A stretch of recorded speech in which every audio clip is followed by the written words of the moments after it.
how do I get wisdom like you have? He just knew, he knew a lot about a lot. He had depth and breadth, and he was just so wise.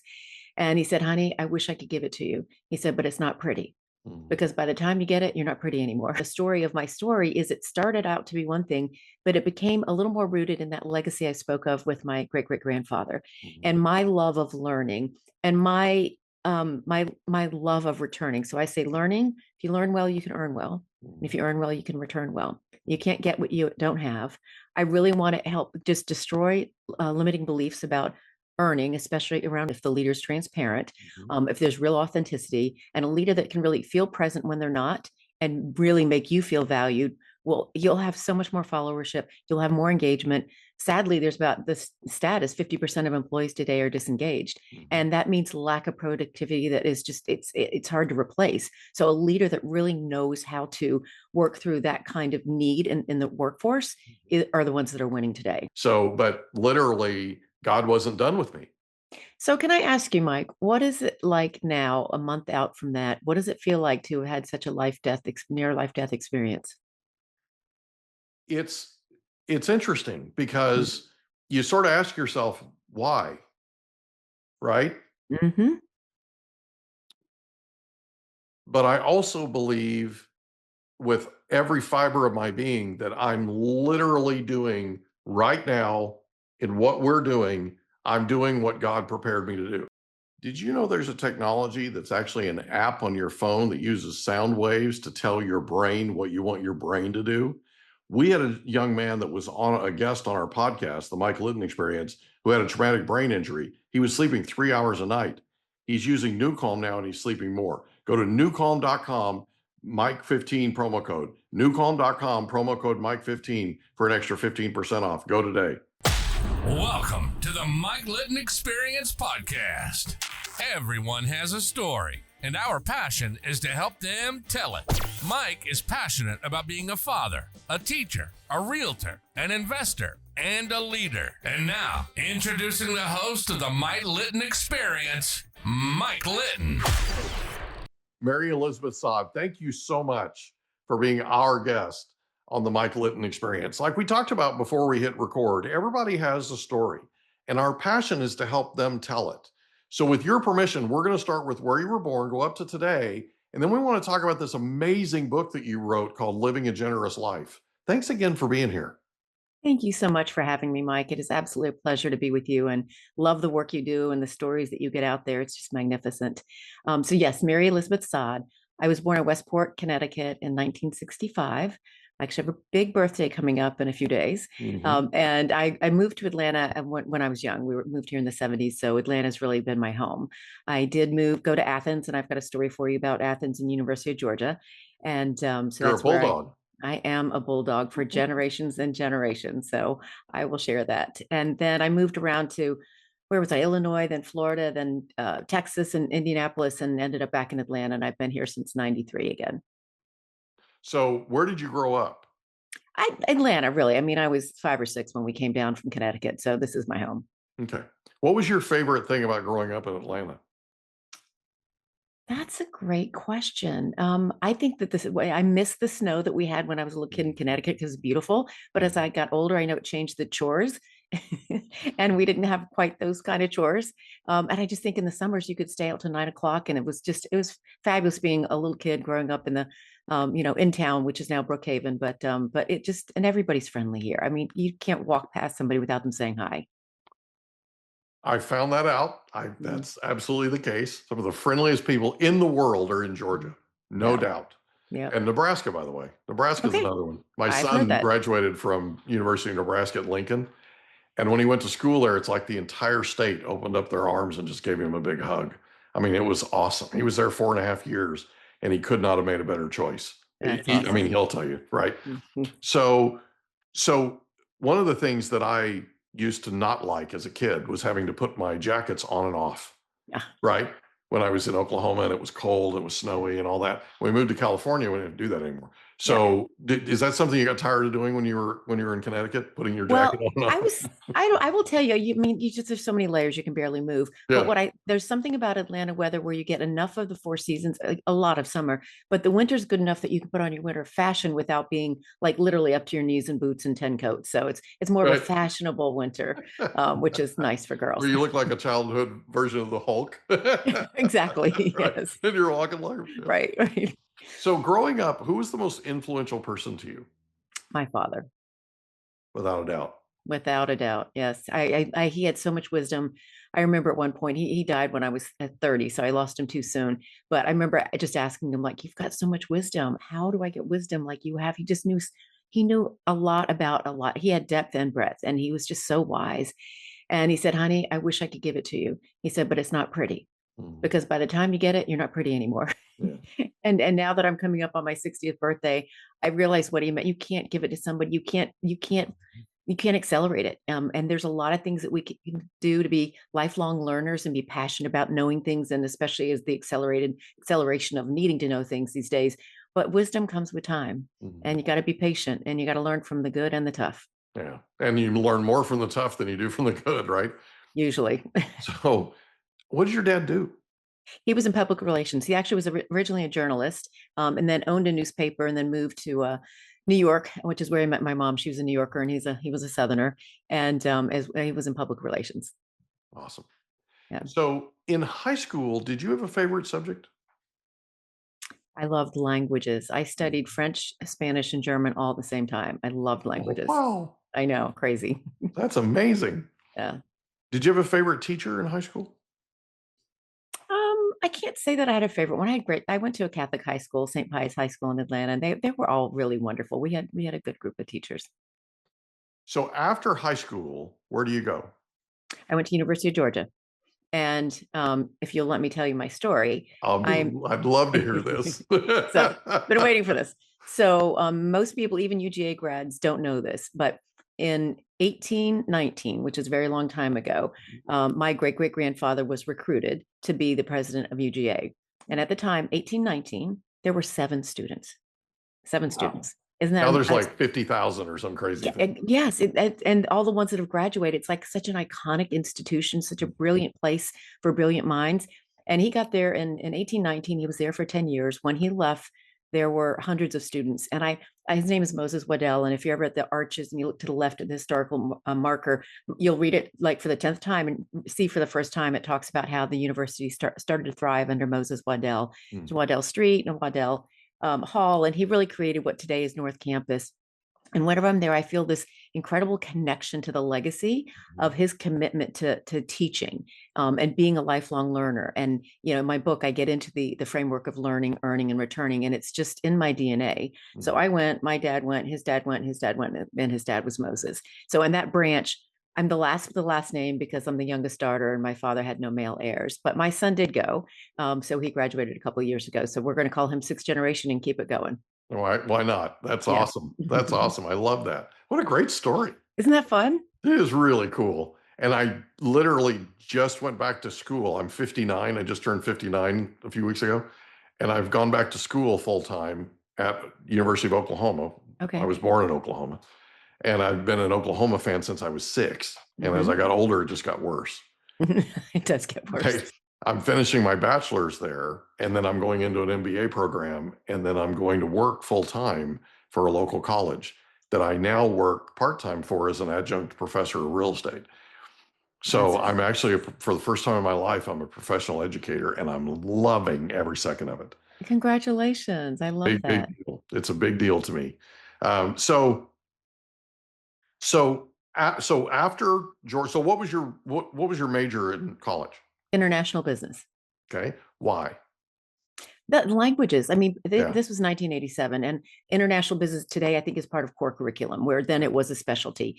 Everything is international, everything's global today. But I thought I would have an opportunity to use my languages. I studied abroad in Salamanca.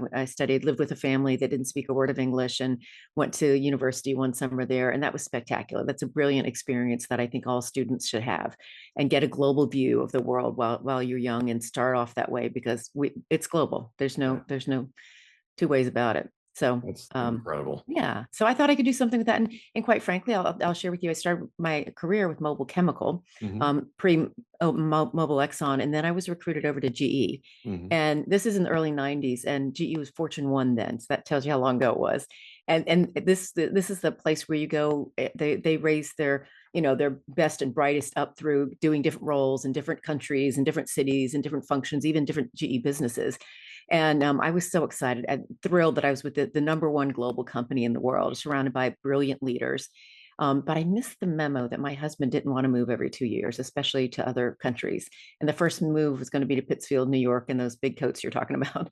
So it was tough because this was a dream job for me. But I chose to keep the dream husband and left the dream job. And that's when I fell into executive search. And so I work with global leaders and recruit globally, and had a different kind of career, but it's been spectacular because, not unlike you, I obsessively love people. Yeah. So you worked for Jack Welch?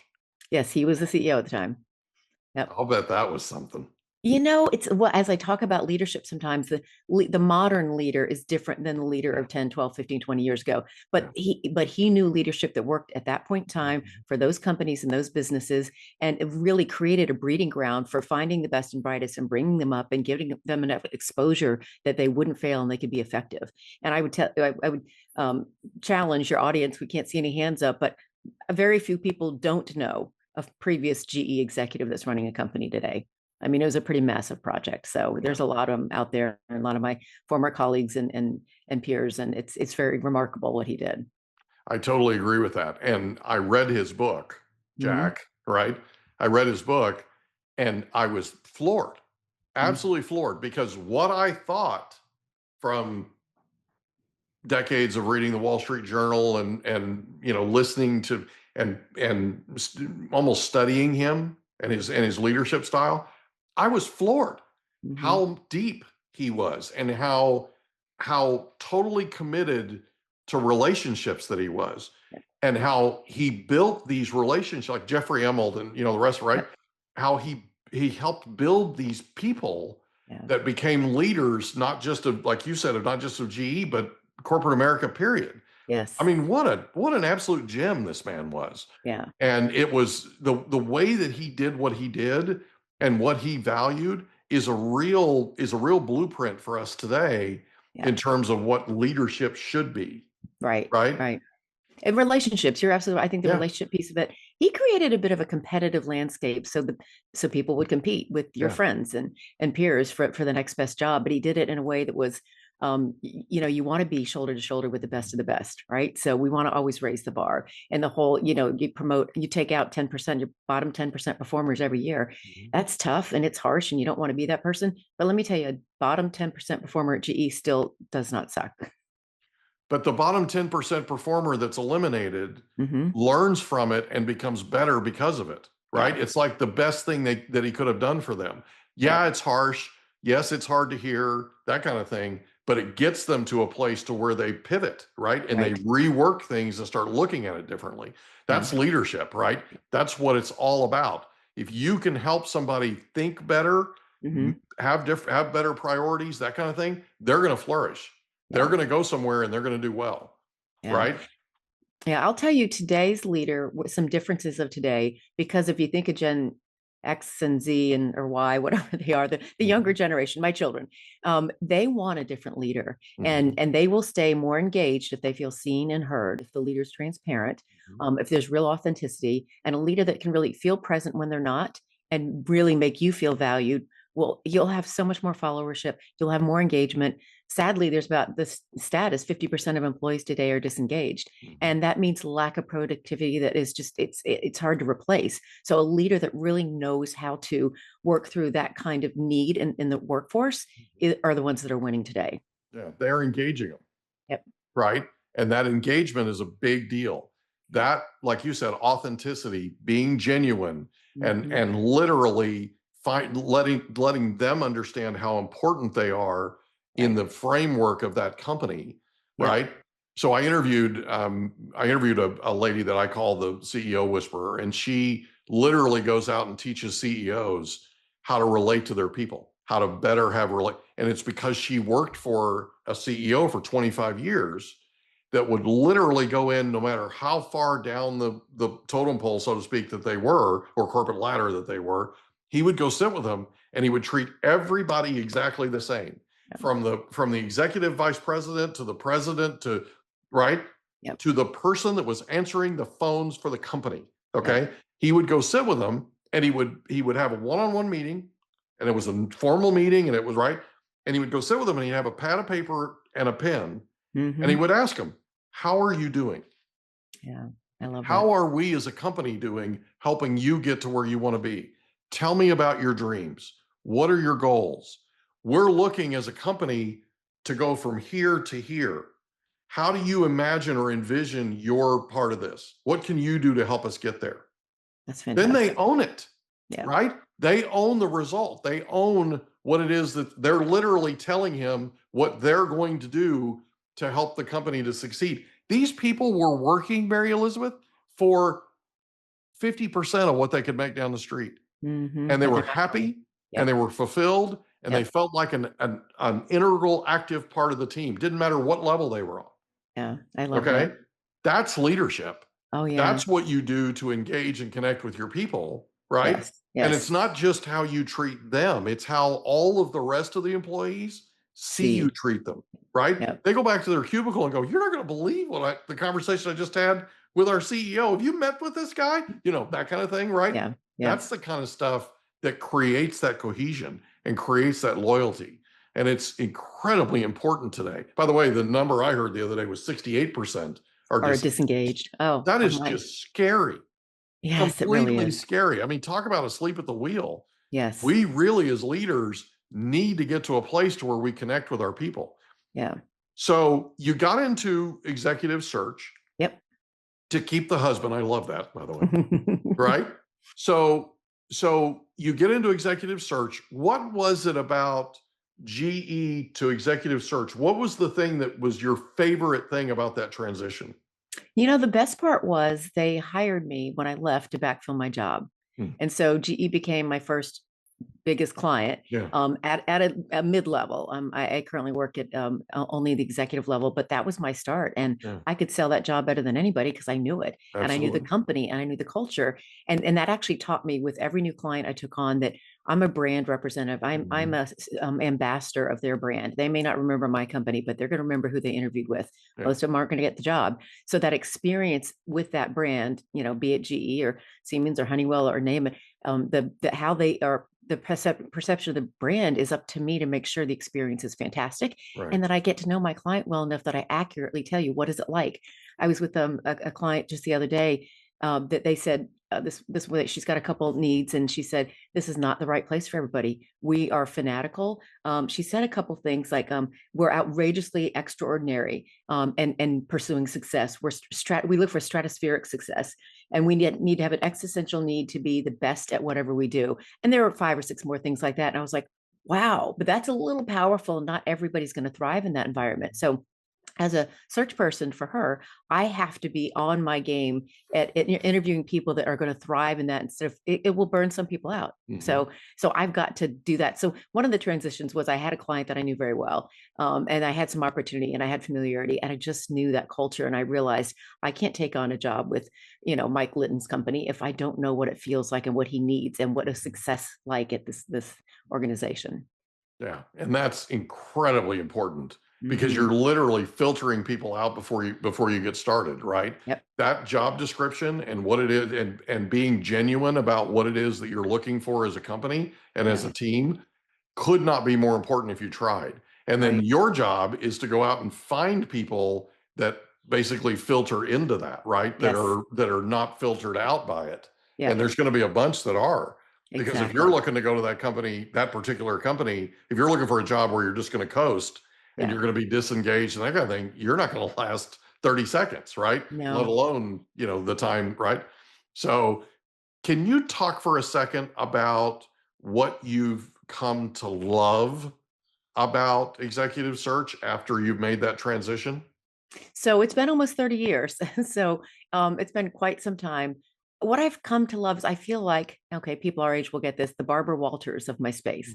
I get to interview the most interesting people. And my clients don't want good, they don't even want great, they want like outrageously extraordinary, right? That's what my clients want. So what I've come to love is sometimes when you get really good at something, there's just something that clicks and what's extraordinary versus really good. And really good isn't bad, but that's not what you pay hundreds of thousands of dollars to a search person to find. Right. And the other culture piece that you touch on, I currently have two CEO jobs going on in the same industry. One's a multi-generation family business, and the other's public with some private equity ownership. I would never have the same candidate in both searches, even though the job description looks very similar. It's two totally different animals. Yeah. So I love just getting to know somebody well enough to say, okay, yes, this, not that, or help them. These people are going to leave a legacy in the places they go, and they're going to move their family, and their children are going to grow up in a different way that I have the pleasure and the responsibility of being a good steward of helping them make good decisions and doing the best I can with my assessments and our psychometrics and all the modern leadership behaviors that we test for. Like, is this really a good fit? Are you going to thrive here? Are you going to love it?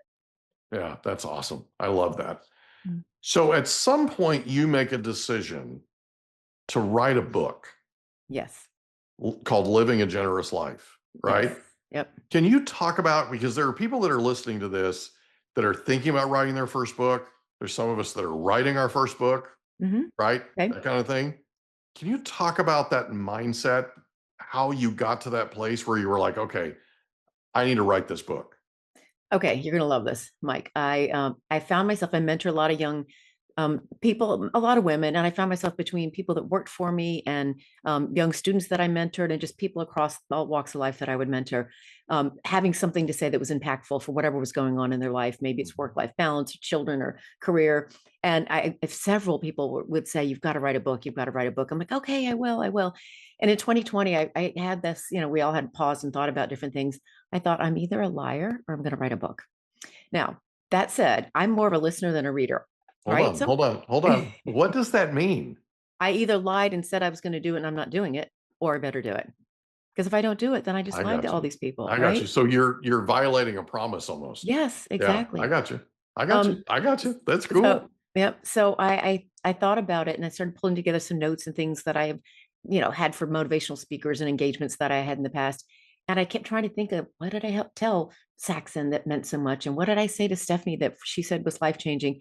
And I realized, my God gave me these stories for them at the time they needed it. So I don't even remember. I would get so many thank you notes and so much encouragement, but it wasn't for me. So I had to switch the frame of my book, and the background, the story of my story is, it started out to be one thing, but it became a little more rooted in that legacy I spoke of with my great-great-grandfather and my love of learning and my love of returning. So I say, learning, if you learn well, you can earn well. And if you earn well, you can return well. You can't get what you don't have. I really want to help just destroy limiting beliefs about earning, especially around women. And we could go on about that. We're still 86 cents on the dollar, and it hasn't changed in 20 years. And so there's some stigma there we need to work on.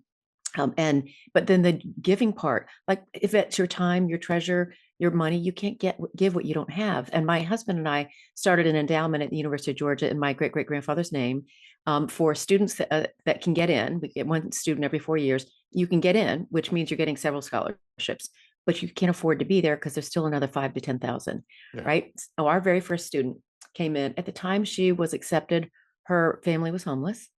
Nobody had ever been to college. And she finished in 2 years with a double dog degree, which means you got a master's and an undergrad. And think about the legacy in her family just took a sharp turn for the better because we were able to do something that made an impact in this young woman's life. So my heart breaks for underrepresented youth not having access to education. Back to that learning. I want everybody. That's the game changer for all of us. I want clean water in Africa. My heart breaks for finding cures for childhood diseases. So we want to write as big a check as we can every year to as many places that are like that, and make it meaningful. You can't put it in 20 places, at least we can't. Yeah. And we're not high net worth people. We just want to make enough that we get the privilege of giving back from the talents God gave us. Right. That's amazing. I love that. Thank you. So are you familiar? So a couple of things. Number one, you mentioned the 86 cents on the dollar. Are you familiar with the book Trailblazer by Mark Benioff? Yes. Did you know there's an app that has no side effects, that allows you to use sound waves to tell your brain what you want it to do. It's called newcalm.com, and it's amazing. It literally uses sound waves. If you want to tell your brain to go to sleep, if you want to tell your brain to recover, if you want to tell your brain to put you in peak physical state, if you want to tell your brain to focus, if you want to tell your brain to take a power nap, you can do all of these things and more with newcalm.com. Go to newcalm.com today, promo code Mike15. Newcalm.com, promo code Mike15 for an extra 15% off. Go. That was amazing. That's Absolutely. fantastic. I just finished that book, and it was amazing how his executives come to him and sit with him, and they're like, hey, this is going on. And he's just floored, absolutely floored. And what he figured out was they were making like 70 cents on the dollar. Yep. And then they got it corrected. And when they got it corrected, all of a sudden they ended up with productive, awesome people that were female, right? Where they were predominantly a male generator, male driven company. It was just awesome. I love that story and that initiative and how they ended up making that happen. It's just really cool. So can we talk for a second about the endowment? And the reason why it's interesting to me is we had Jeff Hoffman on, who was the co-founder of Priceline and ubid.com. And his story is that he was born in Arizona to a single mom with 3 jobs and 4 kids. They had no money growing up, and he wanted to go to Yale. And so he got great grades. He got into Yale. He, the whole thing, right? He applied for every grant, every scholarship, student aid, everything you can think of, right? Financial aid, everything you can think of. And he gets to Yale. Day 1 of classes, they tell him he can't go to school there. Why? Because he still has a balance. Right? After everything that he applied for and got and received, he still had a balance. So instead of going home to mama, which was the safe, sort of the way to go, because she was there in Arizona with open arms, right? You can come back, right? He moves into the basement of Yale and he starts a software company. Never coded a day in his life. Knows nothing about code. Okay? Starts a software company, hires programmers to program the software, goes out to the local businesses, figures out what software they need. He provides it. He takes the revenue from that company and uses it to pay his 4 years at Yale. Wow. Right. So make up that balance, right? So that he can go to school there. And that's the kind of thing. That's why we love these stories, these life stories so much, because it's all about life, shuts the door, and all of a sudden you figure out a way through it, you figure out a way around it, you figure out a way to unlock the door, whatever, right? There's a way to do it. And sometimes it's bullheadedness and stubborn, and sometimes it's grace and say, right? So that's what I love about these stories, is how people have overcome all of this. Yeah. Can you talk a little bit about how that's factored into your book? Because living a generous life is about some of the successes that you have experienced, right? And helped to happen over the years. Yep. Well, I'll tell you one thing. I referred to this concept of more is caught than taught. For example, I'll give you one you'll like, and raising kids especially, but people are going to catch more of what they see you do and hear you say than what you tell to them, right? Your employees will, people around you. Like if you're impatient in traffic, your 16-year-old is probably going to be impatient in traffic. So we can tell them not to be. We can, if we're on our phone, same thing. My husband and I always, we sought to turn ordinary boys into extraordinary young men. And we were very much on purpose about more is caught than taught. And I have this fun example of my middle son, Luke, when he got his big boy job, works for EY, he lives in Dallas. I got some receipt in the mail from a place that I've donated for an organization that contributed a lot in his life and his brother's lives. And I thought it was my receipt, and I opened it and it was Luke's. And I called Luke and I said, "What? That's so cool. Why did you do that?" And it was his very first big boy check. He's given a percentage. And he said, "Well, why wouldn't I? You do." Isn't that sweet? So anyway, I may not be answering your question, but I think that's amazing. And that's exactly what I'm talking about, is we are literally showing them what we believe to be success, right? Yep. So my daughter is 25 years old now. When they were growing up, I had 2 cell phones.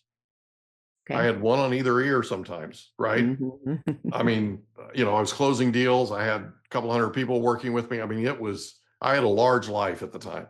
That's nice. And they would talk about the fact that they'd tell people about how their dad had 2 cell phones at a ball game, sitting in the stands watching them play, Mhm. and getting these 2 realtors to talk to each other, or getting Yeah. getting this deal figured out so that we can close whatever, right? And so and so now today, my daughter carries 2 cell phones, my son carries 2 cell phones, That's funny. That's right? funny. And it's like, oh, interesting. Yeah. Okay. And one Christmas when my two oldest, I have three, the two oldest were probably 2 and 4, got one of those Jeeps, electric Jeeps or plug battery Jeeps. Mhm. And there wasn't a phone then, but this is 90s. But there was something was almost like a CB radio thing. But Mhm. excuse me, the second they got in it to drive, as they're driving, they picked that up and Mhm. just started talking, like, Mhm. because they would see me driving as a recruiter, closing deals and talking to candidates. And Mhm. so that's not necessarily the most proudest moment I have to share.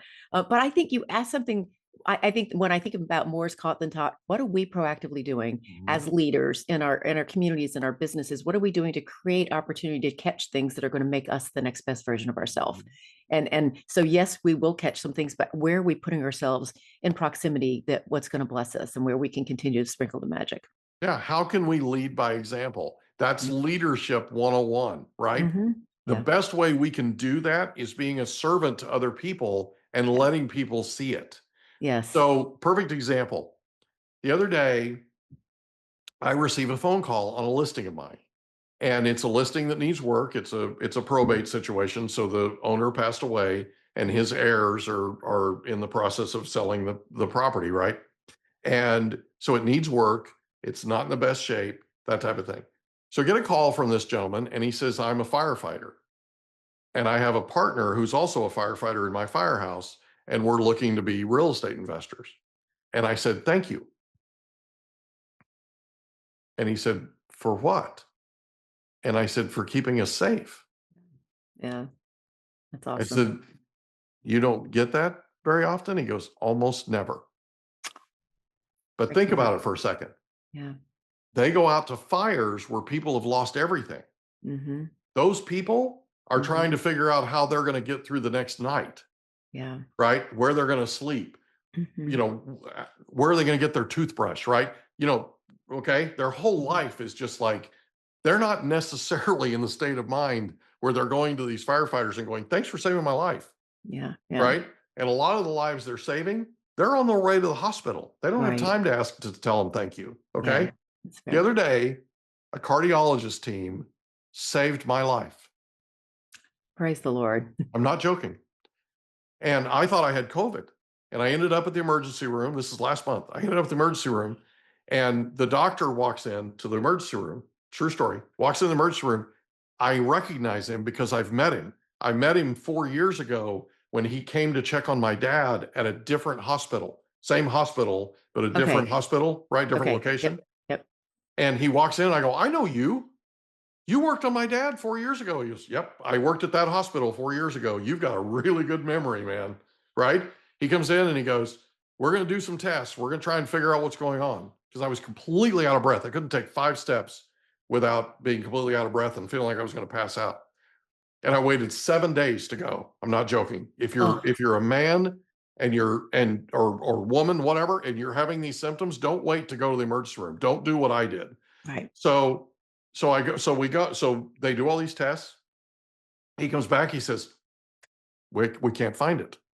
He goes, we're going to do a CT scan with contrast. Are you allergic to contrast? And I said, I don't know. I've never had one. Yeah. You do a CT scan with contrast. He comes back in, he goes, we found it. And it's massive. What? And I'm like, what? He goes, you have the single largest blood clot we've ever seen in our lives. It's 15 inches long. And it goes like this. It's called a saddle clot. So my heart's right here. Uh-huh. It was continuous like this. Mike. Not joking. And he literally looks at me. He shows me on the screen, and I'm not kidding you when I tell you, I looked at that and thought, I'm a dead man. That's a dead man I'm looking at, because that clot was in my arteries. It's like, how is there blood getting through those arteries, right? The doctor comes over to my side of my bed and he goes, we're going to do everything we can do to save your life tonight. This is terminal. Oh my gosh. Okay. So that whole emergency room turns into this beehive of activity. And these people, I got there at 5:30. By 11 o'clock, I was on the operating table, and they were literally going through a vein to take all of that clot out. They took all 15 inches out. It's the single largest amount of clot they've ever removed from a human being in the history of the hospital. And it's a hospital that you've heard of, I guarantee it. They're world renowned. They've been around a very long time. And we literally set a record that night. And then they took me to the ICU. So I learned a great deal about servant leadership that night. And one of the things in particular, the cardiologist walked in, he goes, we're going to suck all those out. I said, what are my chances? And he wouldn't answer me. So afterwards, the next day, he comes in and he says, I never know why some people live and some people die. But he said, I'm glad you survived because you're one of the good ones. That's what amazing. a sweet thing to say. It is so kind. It's so thoughtful. And that's Crazy. an amazing, I mean, the fact that a month ago, this might have never happened. I might not have been on your show. Yeah. Like, I can't even imagine. And Yeah. you know, life is fragile. My sister died 10 days ago. Sorry. And it's hard. And she'd been ill for about a year, and it was expected. But there's also something I will tell you, that there's something special about being with somebody and holding their hand when they transition. Yeah. It's like a portal to heaven opens up, and you get to be a part of it. So so I'm okay. It was harder going into it knowing she was ill and not going to make it, but we had special times, and she was a fighter. But you are a fighter, and I'm glad you were one of the good ones and you made it. I was floored. Absolutely floored. He's not the most charming person in the world, this cardiologist, right? And when I asked him the night before, he said, we're going to go in and do all this. I said, well, they found a clot in my leg too. I said, what are you doing about that? He goes, we don't handle that. That's not part of it. I'm like, okay, right. I found out later, he didn't tell me this, but I found out later that they use blood thinners to get rid of that clot in the leg. Okay, so you're I'm right. on blood thinners, right? And I will be at least for the next like 5 months. And they're going to go in and check and, all this stuff, right? So, but literally, God wasn't done with me.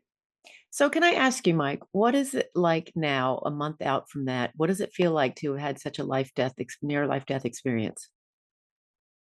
It's interesting because you sort of ask yourself, why? Right? But I also believe with every fiber of my being that I'm literally doing right now in what we're doing, I'm doing what God prepared me to do. Yeah. I've lived my entire life preparing for this. It's like being an educator, right? I've taught for 33 years for free. I've never charged for a training. Now I'm teaching as a professional educator, and I just love it. I love the opportunity. I love I love the fact that my life is going in the direction it's going, right? Yeah. Sorry, I was trying to think of the word direction. But it's one of those things where I believe that my entire life, when I look at it, has prepared me for today. And I'm literally doing what God prepared me to do. Right. And so, I feel like what I have gleaned from this is, if you have symptoms, go. Right? Yeah. Don't do what I did, which is the bullhead, I'm going to get better. Right? I thought I had COVID. I took an at-home test. I tested positive.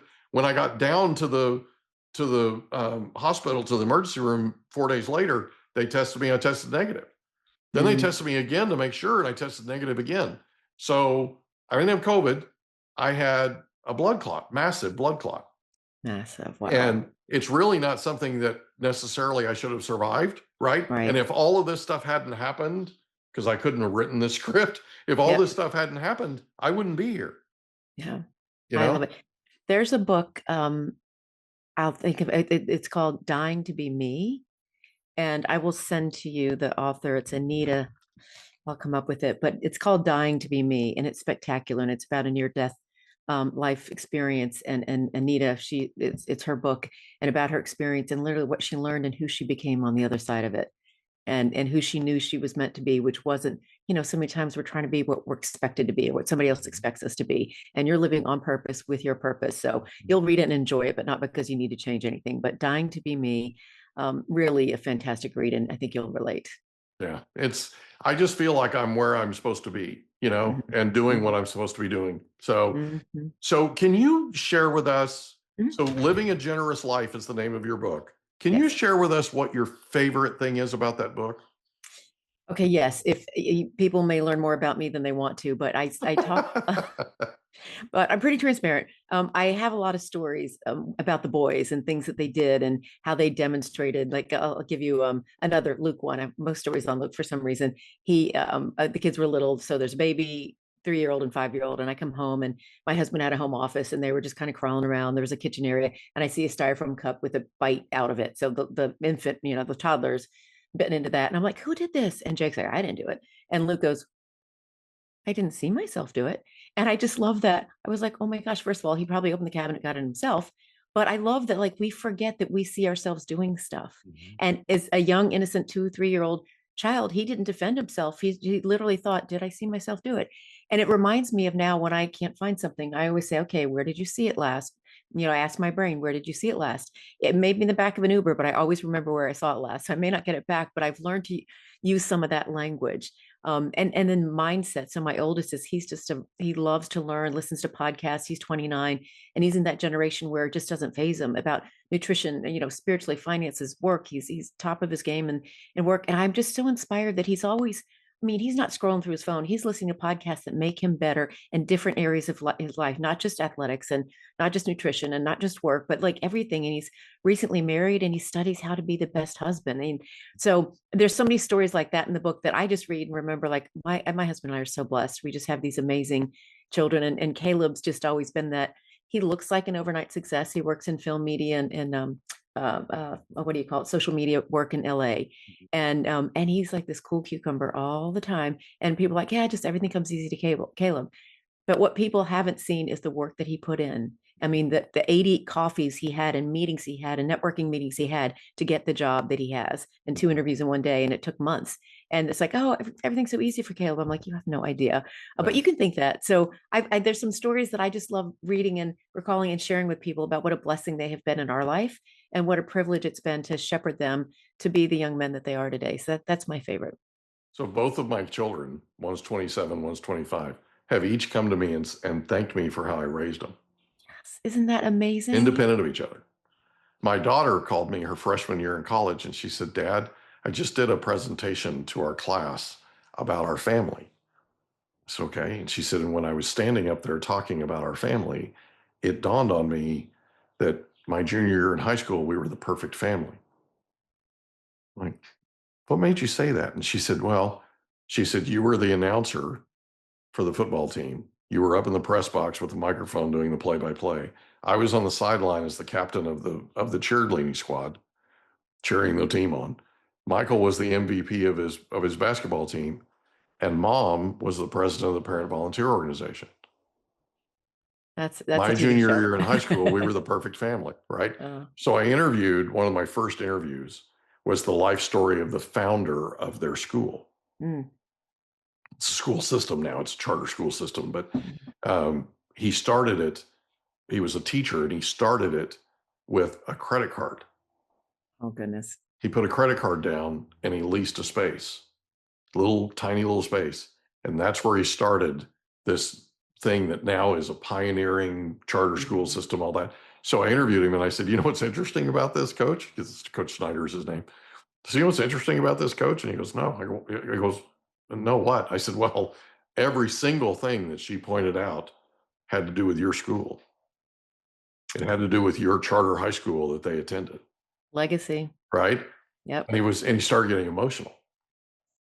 it was one of those things where he started to realize Mm-hmm. what he had created, right? Yeah. And what the byproduct has been.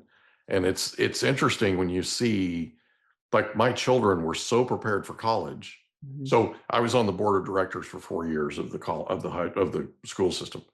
And every year our high school does standardized tests with the state of California. In San Diego County, we're perennially number 2. The first one is an academy that's private, and it costs hundreds of thousands of dollars every year to send your kid there. Wow. Ours is a public school that doesn't cost you anything. Mm-hmm. Okay. Yeah. And we're right behind them That's awesome. in test scores. That's the kind of thing I'm talking about. That's the quality of the education that my children received. And it's why we got so involved, besides the fact that we wanted to give back. But we got involved because we love what they're doing. Yep. We love the founder, right? Yep. Couldn't love him more if we tried, he and his wife. And I've been the voice of their football team now for 13 seasons. It's like, I love that. we just finished the season the other day. Oh, well, I hope it was a winning season for you. It wasn't winning. We Okay. actually ended up a losing season, but it was a lot of fun to do it. And it was fun to, I love the kids and the coaches and stuff. And I had just come out of the ICU a week prior, and I did that. I did that. That It took a lot out of me. It took a lot out of me. But I called the coach and I said, "This is what happened." And he goes, "Well, you're not doing this game." I said, "I'm doing the game. I'm not going to be 100%. I'm not 100%, but I'm going to give it my all." Yep. He goes, "Don't do this if it doesn't give you tremendous joy." I said, "Coach, it's why I do it. I literally have done this all these years because of the tremendous joy it gives me. It's the only reason I do it. They don't pay me, so it's a volunteer thing, right? No, you're the epitome of living a generous life and returning. Yeah. You're returning. And I love that's exactly. And I want people to feel inspired and motivated and just compelled to just again, you count it as a privilege. You love doing it, brings you joy. And that's what returning should be in ways of, time and talent. So that firefighter I was telling you about, that's an investor, right? He's getting started. He doesn't quite, he's just getting started. So one of the things that we're doing, and one of the things that we did after I had that conversation with him about they almost never hear thank you. I literally called everybody that I know that's a leader, not just here, but around the world. And I said, just go find a first responder. Yes. Go find somebody and thank them. Yeah. Okay. They don't have to be a firefighter. They don't have to be a nurse. They don't have to be, just go thank them. Right. Yeah. And that literally happened right before I went into the emergency room and the ICU and all that. Oh. So all I could do was thank them for saving my life and thank them for what they do. And you know what I mean? Yeah. One of my nurses, he and his wife had a baby 19 years ago. Okay.